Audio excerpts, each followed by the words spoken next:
বিজেপিৰ দলক মানুহে এইকাৰণে বিশ্বাস কৰিবলৈ আৰম্ভ কৰিছে যে আগতে যিবিলাক কথা কৈছিলে সেইবিলাক তেখেতসকলে পালন কৰিছে।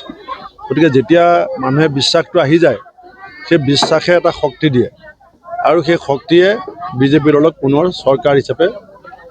চৰকাৰ গঠন কৰাত যে সহায় কৰিব সেইটো নিশ্চিত হৈছে। বিলনীয়া মই যেতিয়া আগত MLA আছিলোঁ তেতিয়া এবাৰ আমি বিহপুৰীয়া সমষ্টিত বিভিন্ন আঁচনিৰ জৰিয়তে প্ৰায় 11 কোটিমান টকা আনিছিলোঁ।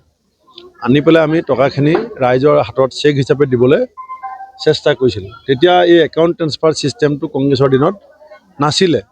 গতিকে 11,000খন চেক দিবৰ কাৰণে কিছু দলীয় কৰ্মীক দায়িত্ব দিবলগীয়া হ'ল। দলীয় কৰ্মীবিলাকে চেকবিলাক লৈ গৈ প্ৰথমতে নিজৰ পৰিয়ালৰ মাহী পেহী ভণ্টি জেঠাইদেউ খুৰীদেউ এই ঘৰৰ ভিতৰতে চেকবিলাক বিতৰণ কৰিলে আৰু ৰাইজৰ নামত যোৱা চেকবিলাকৰ বহুত চেক এটা দুটা পৰিয়ালৰ মাজতে সীমাবদ্ধ থাকিল, যিটো কাৰণে ৰাইজে মোক যথেষ্ট বেয়া পালে। ৰাইজে ভাবিলে যে ভূপেন বৰা মানুহটো বেয়া নহয়, কিন্তু তেওঁ বেয়া মানুহৰ সংগ লৈছে। সেইকাৰণে মই এতিয়া বিজেপিৰ যিটো কাৰ্যসূচী সেইটো ভাল। তেখেতসকলৰ কোনো বিলনীয়া ছিষ্টেম নাই, direct account transfer, phone number আছে, ফোনত খবৰটো দি দিয়ে মোবাইলত আৰু একাউণ্টত পইচা ট্ৰেন্সফাৰ কৰে। গতিকে মই কৈছোঁ যে মোৰ দিনত বিলনীয়াবিলাক লওঁতে মোৰ ভুল হ'ল, মানুহ চিনি নাপালোঁ আৰু এতিয়া মই সেই বিলনীয়াখিনিক ৰাম ভূঞাৰ লগত দি দিছোঁ। যাতে মোৰ আগলৈ বিপদ নহয়।